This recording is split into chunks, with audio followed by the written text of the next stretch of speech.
Hello everybody, how are you all doing? Welcome back to Mancity Unplugged, your very own Mancity fan channel. I hope all of you are having a good start to the weekend, whichever part of the world you're in. There is plenty of news to go into, especially ahead of our game against Wolves on Monday. It's kind of a bit scary, I would say. I'm feeling a bit of goosebumps. I mean, never before have I felt this, especially at the start of the season. Because City is generally a team where we win our first matches generally. But this season is different. It's different than ever before. I mean, not because of the pandemic and all that has occurred, but it's different because we are facing a ruthless machine in Liverpool who don't seem to lose at all. Even against Leeds United last week, they were down. I mean, they were drawing 3-all. Another team, a lesser team, would have settled for the draw, but they showed that spirit of champions, I would say, that sense of smelling blood. And they went and won it 4-3 at the end. So I thought personally that there would be a bit of drop off in Liverpool, especially after the marathon they had run in the last two seasons. But no, they don't seem to go down at all. They seem to have retained that strength, and they really are going again this season. And coming back to City, Wolves is such a ground where I've been repeating this again and again. I know, but Wolves is such a ground where we haven't won in the last 5 games. I think we haven't won. So, and apart from that, there's been some terrible news that has been coming in, both on the injury front and also in the transfer market. The first thing is I mean, it's been so frustrating, I would say. From the last 2 weeks, last 3 weeks, we haven't been able to secure a deal for defender. When we knew for the entirety of last season, when we knew that we were dumped out of the Champions League by a team which we had to which we could rub their noses on the ground with. I mean, we knew that we wanted a defensive reinforcement, but still we couldn't get it.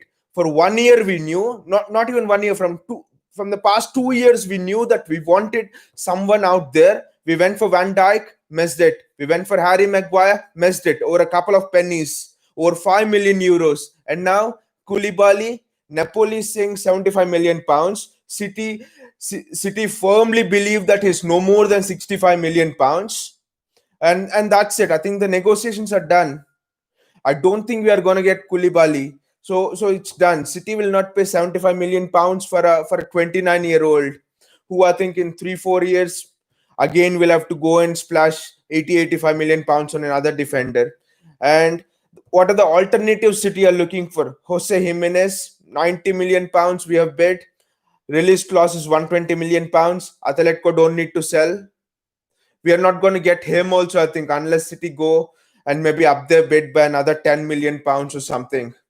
Who's the other alternative we are looking at? Upamecano, we can't get him. Of course, he signed a new deal with RB Leipzig. No news are coming on that front as well, so we are not getting him. Who else is there?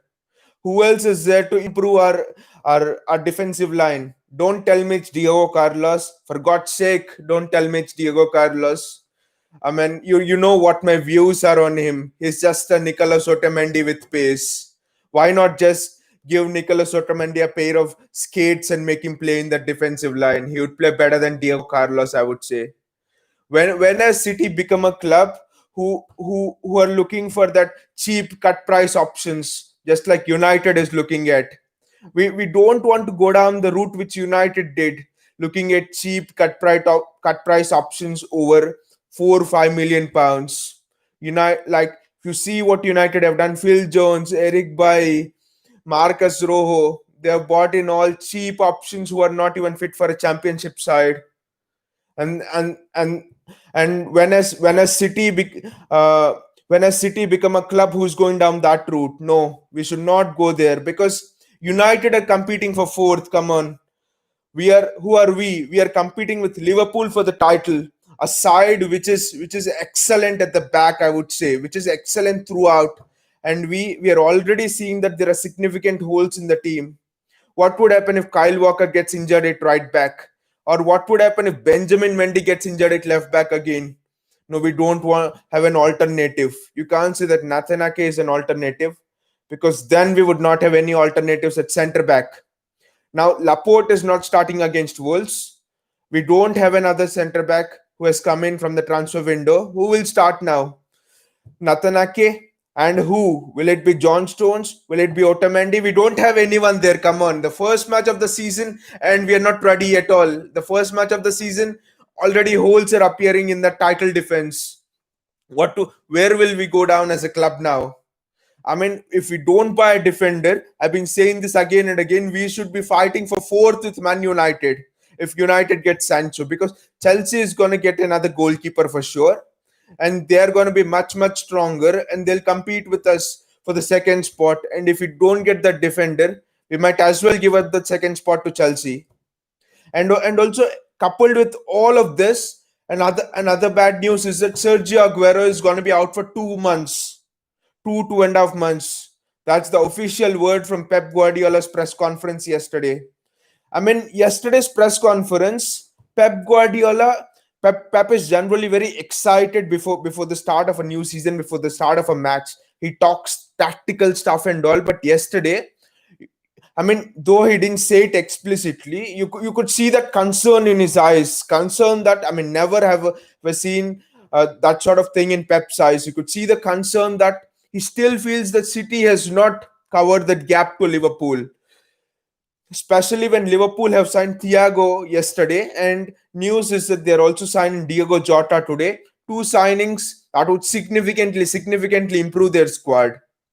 So Pep is still concerned about how City is going to close that gap with Liverpool, because we haven't done anything. I've always said it's not in attack that our gap was, because without Leroy Sané, we still scored 130 goals across all competitions last season, and now we now we'll do the same thing. But that's not what wins the titles. Titles are always won at the back of great defenses, at the back of solid, robust defenses. And what have we done to fix that problem? Nothing at all. And our ambitions are to be the best in Europe, to win the Champions League. Are we going to win the Champions League with Nicolas Otamendi and Nathan Ake as backup to Laporte? Not in a million years, I would say. Never. I mean, there have been teams who have won the Champions League with not such a good attack in the past, but never as a team won the Champions League with good defense. Now you see Chelsea, they bought in load of attacking talent, but against Brighton, they still looked as unassured as ever. That's because they don't have a good goalkeeper who provides the defense with that sort of security. Now, City are also gonna go down the same route, but it's just the opposite. We have an excellent world-class goalkeeper, I would say the best in the division, along with Allison, unparalleled in his ability. And we have also brought in Jack Steffen, for example, to provide him with competition, another exciting addition. But what have we got in front of him? A defense which doesn't fill him with confidence. A defense which doesn't fill in our midfield with confidence. I mean, why does Kevin De Bruyne drop back time and again deep into the midfield to collect the ball, deep into the midfield to make those tactical fouls? Because he knows when he is not sure of the defense behind him. I mean, he creates so much, but he still has that insecurity in the back of his mind. No, a team can't succeed. A team can't be champions. A team can't go on the hunt and win the prowl with such a sort of defense. Never has it happened in history again. I mean, going back to even, I mean, Gary Neville was discussing the other day on Sky Sports, and he was telling that since 1980 he hasn't seen any team without a good goalkeeper and a good defense win the championship, and it's true. And he's hit the point spot on. It's true, and still we haven't addressed that thing. And now coupled with that, Sergio Aguero is injured for 2 months. Like I said, who's gonna be there for him? Don't tell me Raheem Sterling is gonna replace him false nine. How many goals has Raheem Sterling missed from tap in? I mean, the kind of creators City have, De Bruyne, Bernardo Silva, Phil Foden, Gundogan, you name it. They give through balls, for example, aerial through balls. Raheem Sterling runs one-on-one with the goalkeeper. Would you fancy him? I would not fancy him in my dreams. Raheem Sterling would not fancy him in the best of his dreams. Running one-on-one through with the goalkeeper. He can't finish. He has to work on it. He can't finish tap ins, he can't finish a picnic meal. I mean, what will he finish and score goals? I mean, and so who's the alternative options there? Gabriel Jesus, we lost the Champions League because he couldn't finish well. Who are the other options? City again now look short again at the front as well now. I've told you that if you don't get in a defender early enough, this could be a problem. Many of our City fans were telling us in social media and all, there were intense discussions in the City fan community that what would happen if we face a shortage at front and we don't sign a defender late, I mean close to the closing of the transfer window, and the same concerns have come true. We haven't signed anyone at the back, and now the front is also looking fragile. The front suddenly, from a very happy picture, it's looking that everything would just go collapsing down suddenly. We as fans, we were looking forward to seeing City on the pitch for the first game, and suddenly we are looking, as fans who are having goosebumps, who are having that sort of anxiety in us.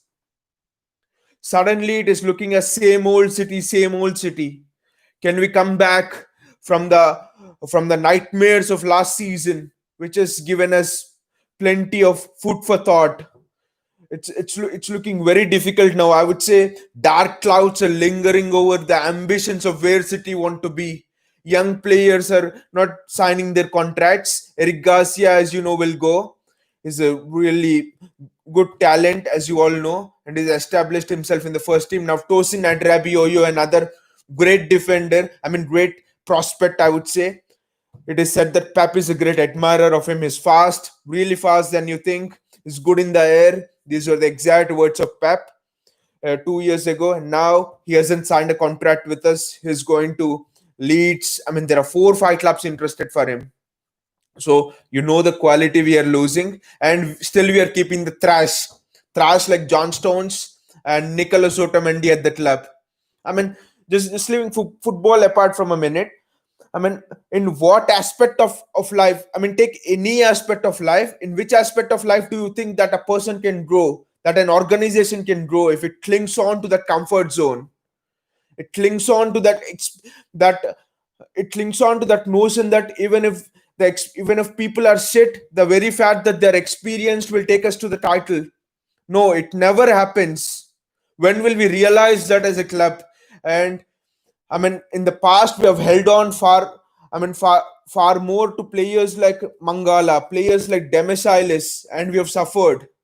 And now we are going down again on that same route, on that same stupid route of placing trust in players like Otamendi and John Stones when we have given them 3 years, 4 years to prove who they are. And for various reasons, it didn't work. Otamendi has gone out of his prime. He's no longer there. I mean, they're at that high level. And now we have John Stones, who has lost his self confidence for 2 years, and we have carried him long enough. It's time that we go and risk it, especially with young players. With Eric Garcia, Pep has gone and risked it a bit. Fantastic results. Now there is Taylor Howard Ballas, there is Tosin Adrabioyo. There are so many young talents that are coming in. There is Tommy Doyle. I mean, Tommy Doyle is such a good player at CM, and reports are that the summer Leeds United wanted him, and he hasn't left the club. That's because he's just 18. If he was 20 and he was not getting first team opportunities, he would have gone. When football careers are short, for how many years will you be in your prime? Maybe until you're 28, 29, maybe 30.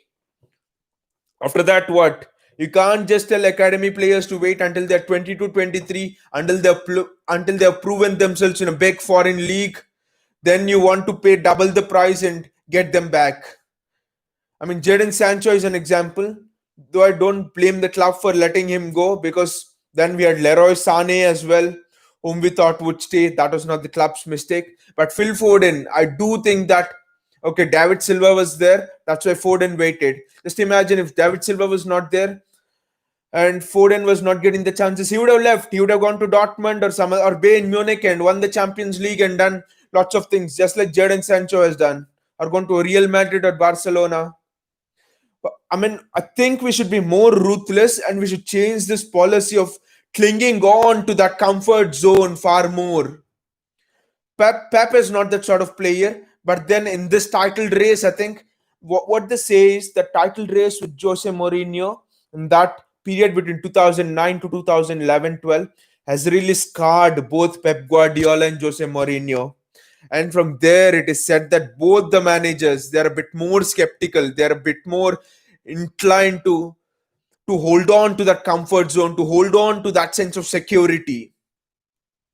And Pep Guardiola has has in the recent years, I mean, clinged on to that sense of security more often than not, because this was a man who, when everything was on the line, who when thrown into that Barcelona hot seat, bought in players like Pedro, bought in players like Iniesta, players like Busquets, just through them. Placed faith in players like Messi when Zlatan was bought for 80 million pounds. I'm sorry, I think Zlatan was bought for 60 million pounds at that time. Still, he placed faith in a young player. But now there are players who are just not just useless for the club. John Stones and Otamendi. Yes, I'm being direct and ruthless, but that's what is required when you're going into such a humongous ruthless title challenge. But then Pep is still placing faith in him for some reason. I don't know. Maybe he's too much secure now. Maybe he doesn't want to risk it all now. Has he lost that appetite for it? Because he has played two CDMs. When has Pep played two CDMs? I mean, there have been a few matches in the past when he has given the opposition far too much respect. I mean, this was a manager 2009 Champions League final, his first Champions League final. It was in 2008, I think. Man United. He played Yaya Toure at central back. At center back. This was a team which had Rooney, which had Cristiano Ronaldo at his peak, which had Carlos Tevez. Still, he played Yaya Toure at centre back. This was a man who has converted Eric Abidal from to one of the best left backs in the world. This was a man who has made Gerard Piqué, who was hugely unsuccessful in, in the Premier League, into a top class centre back. Why is this man fearing? Why is this man fearing to throw in the youth? And now he's in a more secure environment, an environment where even if something goes wrong, he knows that he will not be thrown out of the club. And he has now gone more into the shell, playing two CDMs, giving far more respect to the opposition, not playing young players, sitting time and again, I mean, sticking time and again with players who are not performing for the club, not being that ruthless in the transfer market. Well, what is going on with the club whose ambitions were very high, especially after winning the cash case? I thought we'll just go into the transfer market and really get the people we want, and we started off very well also. But then what has happened? Where have we gone wrong? Because I don't want this season to. I don't want this season to again just fritter away. And as again, just looking back and thinking of what could have been if we had signed that centre back, what could have been if we had signed Lautaro Martinez, even if he had spent 10-20 million pounds extra.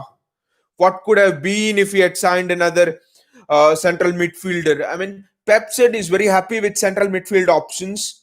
I know what he has meant. He has not meant that he is happy with Rodri as of yet, but he has said that he's happy with Fernandinho being able to return back to the centre back position. He's happy with the form of Gundogan, because Rodri has been disappointing. Rodri has not been able to cover the pitch fast enough. Rodri has not been able to seal the back four from counter attacks. Rodri has not been able to function with the sort of intelligence that Pep Guardiola expects from his central defensive midfielder. He has been a central defensive midfielder. Pep Guardiola sees his CM or CDM as a player who relays his thoughts to the team. He believes that a CM should be a player who can affect the formation of the team when things are not going as planned. Because the best Pep could do is set up a team thinking of the best way he thinks that they can counter the opposition, but it could be wrong, like it has gone against Leon. But then he expects his CM to really change that, to really be the leader on the pitch and affect the structure, to really control the tempo of how the team plays and lines up. Rodri has not been able to do that.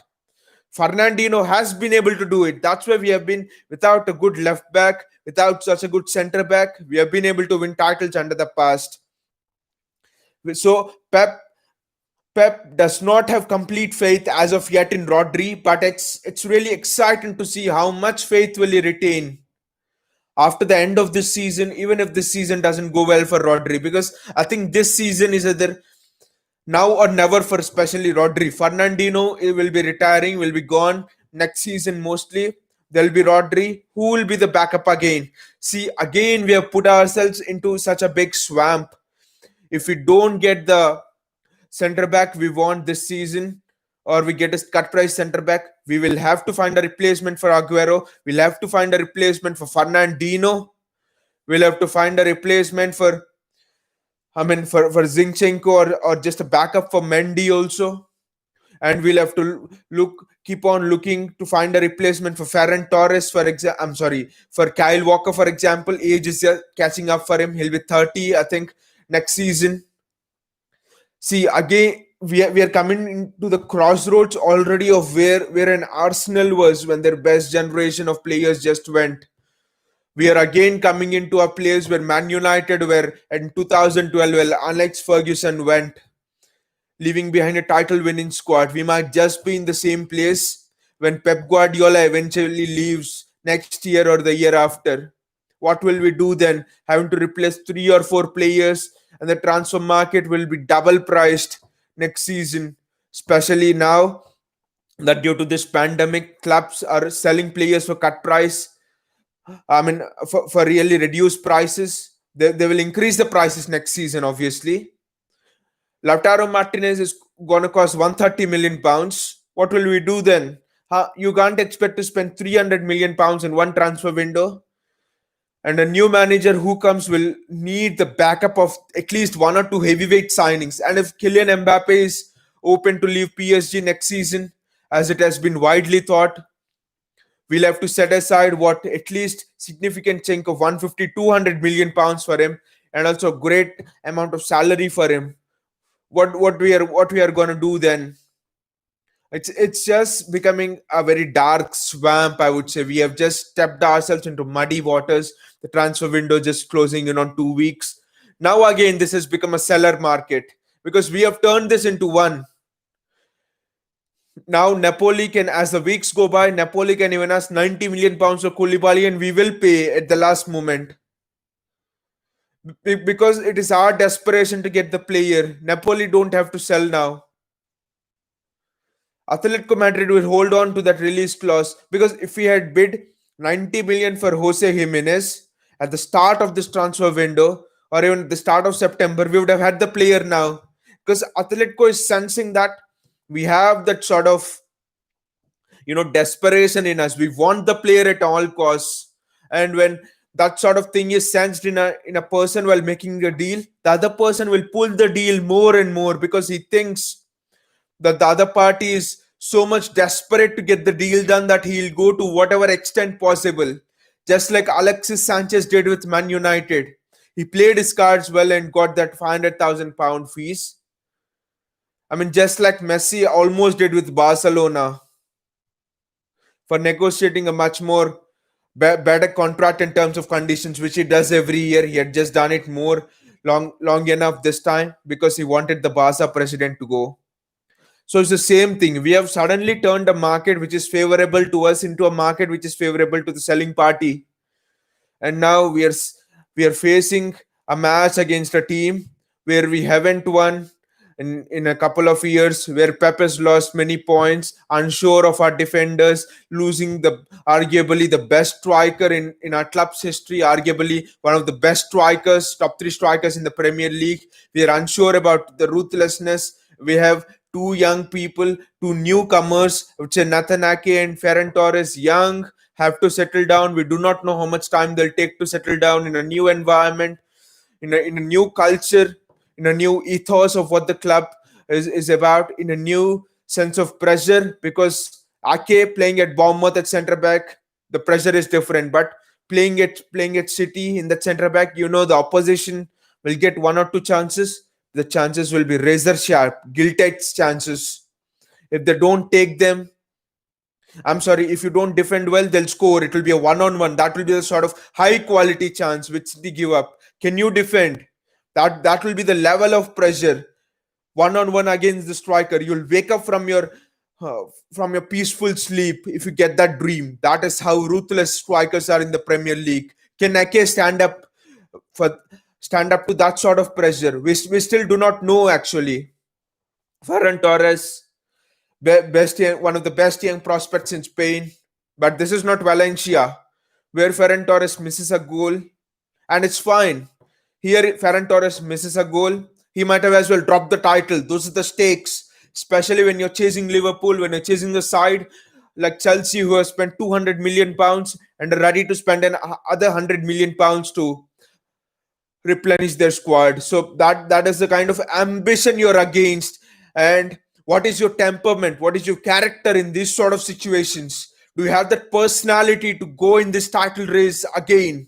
City have shown once that they had, but at that time we had someone like a Vincent Kompany, we had someone like a Kyle Walker who was excellent, who was in his prime at 27. We had a rejuvenated Bernardo Silva. We had an excellent Sergio Aguero who scored that all important goal against Liverpool 2 seasons ago. We had a Leroy Sané who was just breaking through and just conquering the world.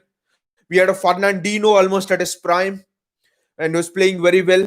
We don't have all of those characteristics now.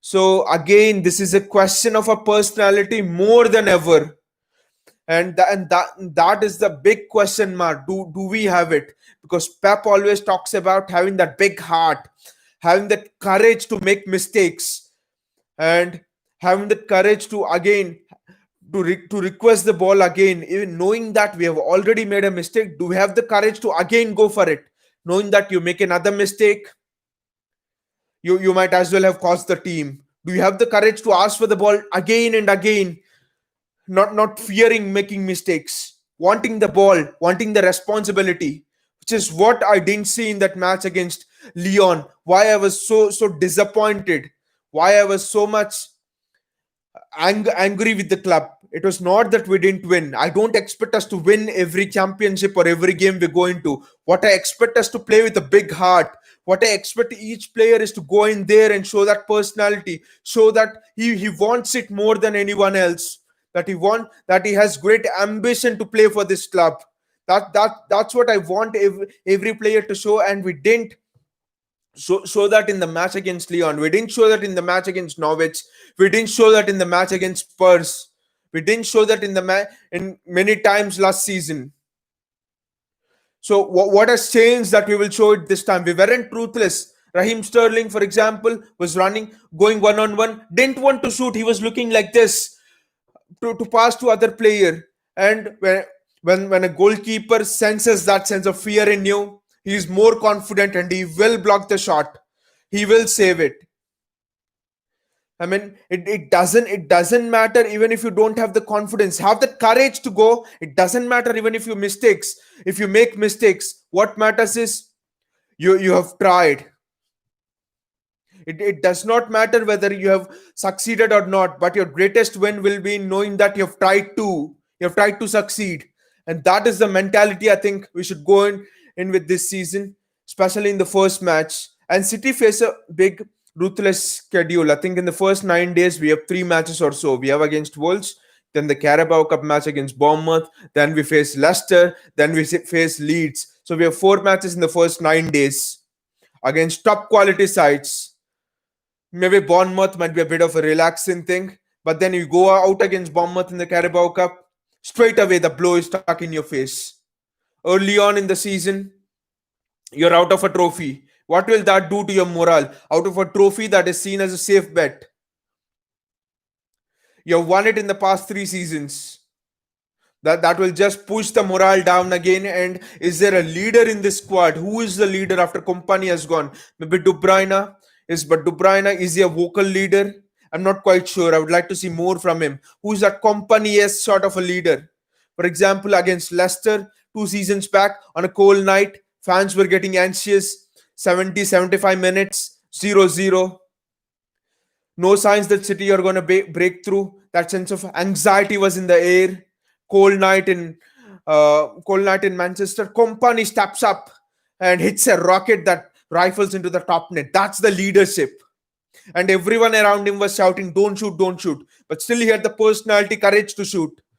And here we are having strikers who, even going one on ones, have all the permission in the world, have all the freedom of everyone at the Etihad, for all the Man City fans to shoot, and they don't.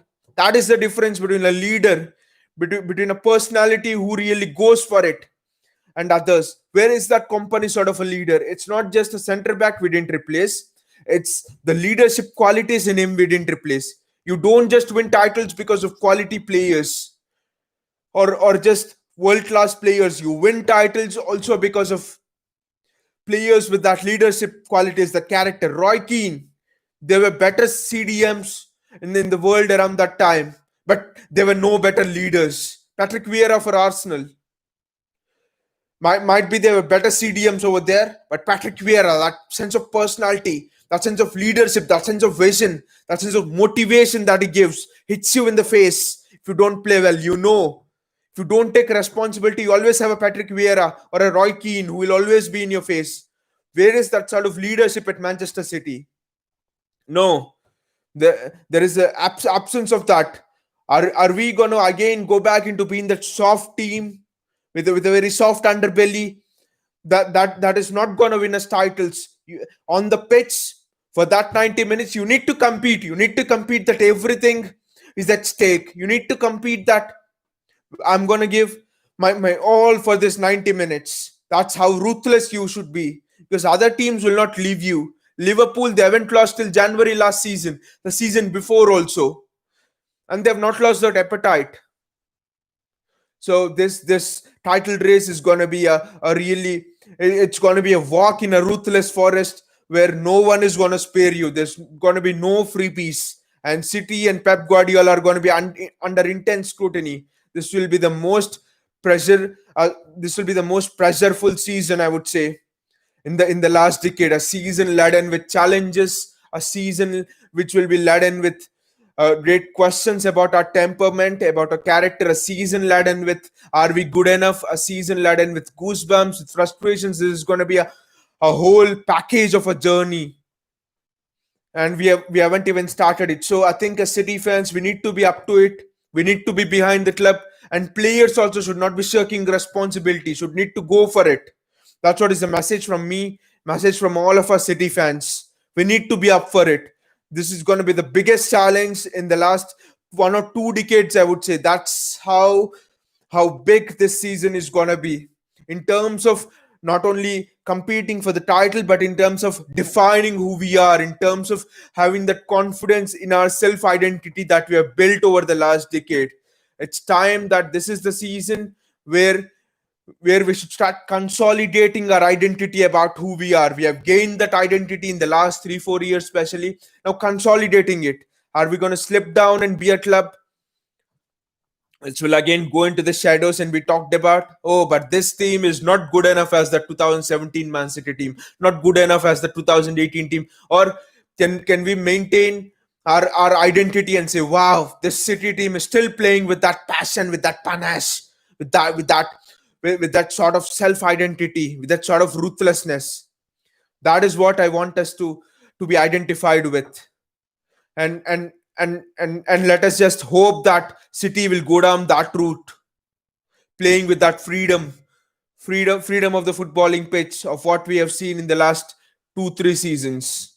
Let us hope for that. Not encouraging news in the transfer window, but let us hope that it will be really encouraging when City take to the field against Wolves this Monday. The game also is in the evening, I think. Evening games are never easy, especially against teams that that have really started the season off well, like Wolves, are teams with good defense, and we are still going on to that field again with doubts on the back of that defeat against Lyon. We haven't really played any games. That's why it's interesting to see which City will turn out. But I just hope that we turn out and give the best account of what we have. Even then, if we lose, fair enough.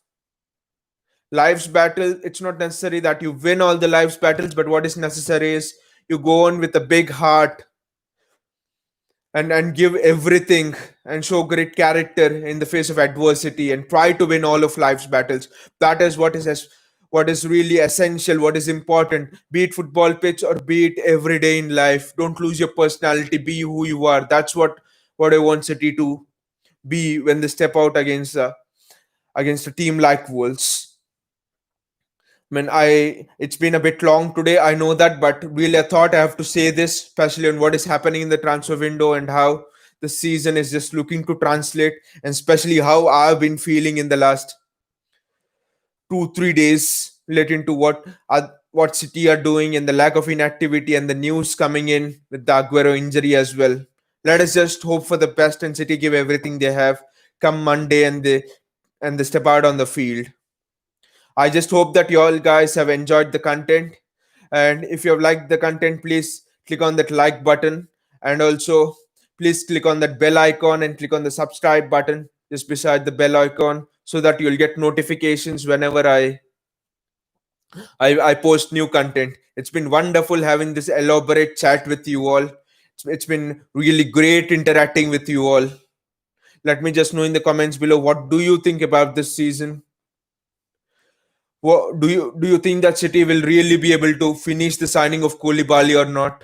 Just let me know in the comments below, and also let me know what do you think about Aguero being out for 2 months? Is Jesus really good enough to step up to that? And also please and also have a very nice weekend and take care. See you again tomorrow. Bye.